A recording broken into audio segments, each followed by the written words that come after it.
नारद बाबा जो थे वो परीक्षित जी विश्वमोहनी को निहार करके पागल हो गए। नंदराम ऊनरपुर से 101 रुपया भेज रहे हैं, भगवान का भजन सुनना चाहते हैं। प्रमोद यादव ऊनरपुर से ये भी भगवान का भजन सुनना चाहते हैं, भगवान कृष्ण जी का। आइए परीक्षित जी, नारद बाबा ने जब विश्वमोहनी को देखा तो सर्वस्व न्यौछावर कर दिया। सोचने लगे हम साधु बन के नहीं जिएंगे और शादी करेंगे तो उसी लड़की से करेंगे क्योंकि हम बाल ब्रह्मचारी हैं। परीक्षित जी, नारद बाबा ने जब से विश्वमोहनी को देखा तब से वो दशा बनी गई। प्यारे अरे दिन में परे न चैन और रात को नींद न आती है।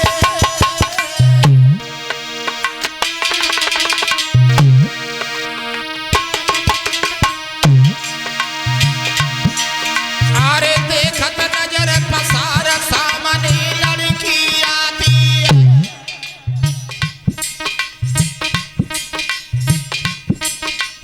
अरे हराम अब खाना पीना और सोचे नारद बिन लड़की के अब ना जीना। अरे घड़ी को किसद नया बेगी विश्वमोहनी दुल्हन बन मेरे घर में आवेगी। नारद का कोई दोष नहीं था परीक्षित जी। प्रेम बुरी जंजीर पीर तुम झूठ मती माना। नाय जान कछु फेस बुरी बीमारी जय जानो रे हमेशा दिल पे दिल धड़के। बुद्धि करे न काम कले जो बिन प्रेमी तड़प। अरे हराम खाना पीना होवे और दिन में पर न चैन रात को नींद न आए।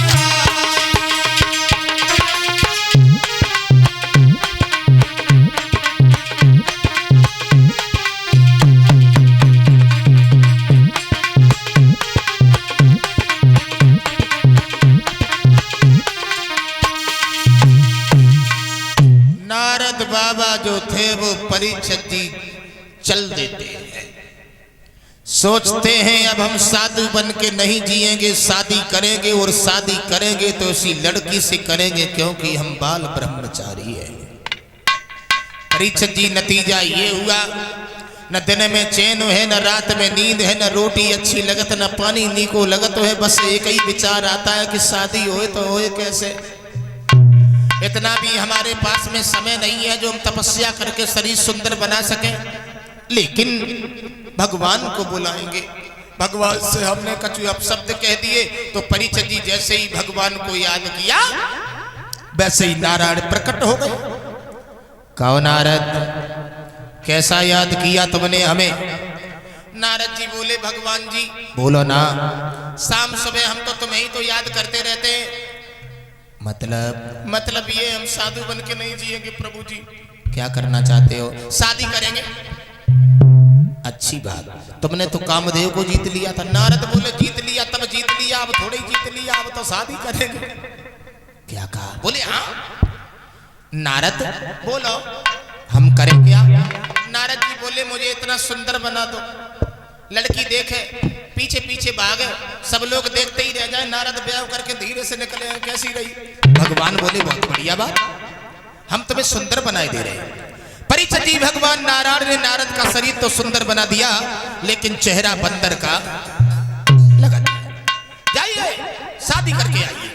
देवर्षि नारद ने शीशा में चेहरा ना देखो परीक्षित जी, और सुंदर शरीर देख करके चल दिए।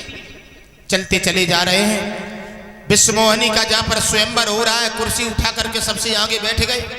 भोले बाबा के गढ़ जो थे वो ब्राह्मण बन के घूम रहे हैं। विश्वमोहनी जयमाला लेके निकली। एक बार तो नारद की ओर देखो, दूसरी बार चितइयो ना। बोलो जी बंदर कहां से आओ? बाजी बा। परीक्षित जी भगवान के गर्दन में जयमाला डाल दी जो पीछे झोंक भेष छुपा के बैठे हुए थे।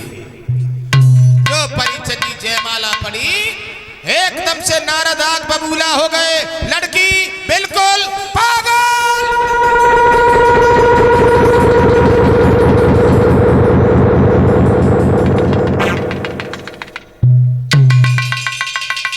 लड़की बिल्कुल पागल है, यह रूप की पहचान नहीं जानती है।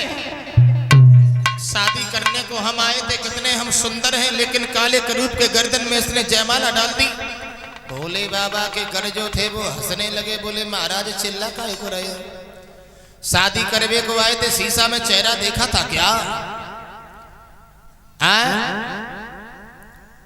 नारद ने दोनों ब्राह्मणों को परीक्षित जी श्राप दे दिया, जाओ तुम दोनों इस भूतल पर राक्षस बनोगे जो हमारी खिल्लियां उड़ा रहे हो।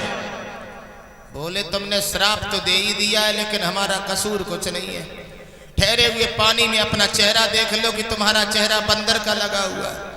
नारद ने परीक्षित जी ठहरे हुए पानी में जाकर के चेहरा देखा तो बंदर का चेहरा, जो बंदर का चेहरा देखा तो नारद आग बबूला हो गए। नारद भगवान जी, अरे गो क्रोध हृदय में छाई,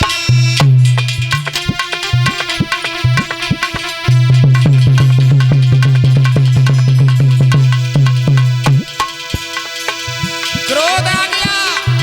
आहा परीक्षित जी, अरे गो क्रोध हृदय में छाई, और तन में गुस्सा बढ़ आई।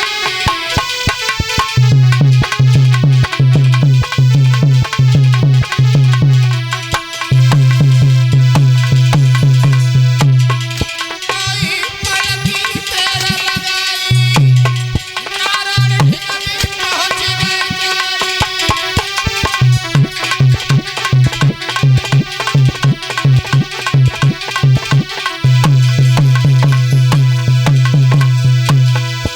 महाराज सुनोया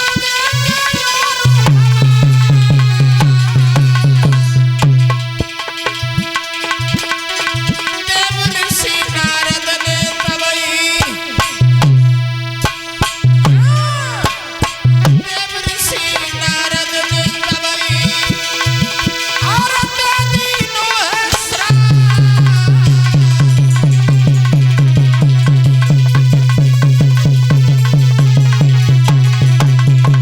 बोले नारी के पीछे अमर रोए, एक दिन तुम भी रोओगे। नारी के पीछे अमर रोए, एक दिन तुम भी रोओगे।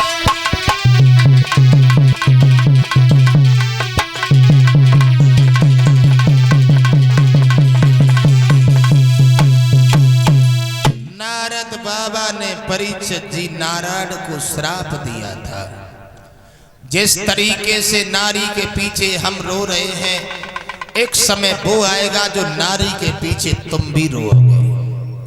बानर का चेहरा जो तुमने हमारी लगाया है, यही बानर सेना तुम्हारे काम में आएगी। ये नारद का श्राप है। परीक्षित जी, सीता का हरण हुआ, राम वन वन में रोए थे, समुद्र में सेतु का निर्माण हुआ था, तो बानर सेना ही प्रभु राम के काम में आई थी।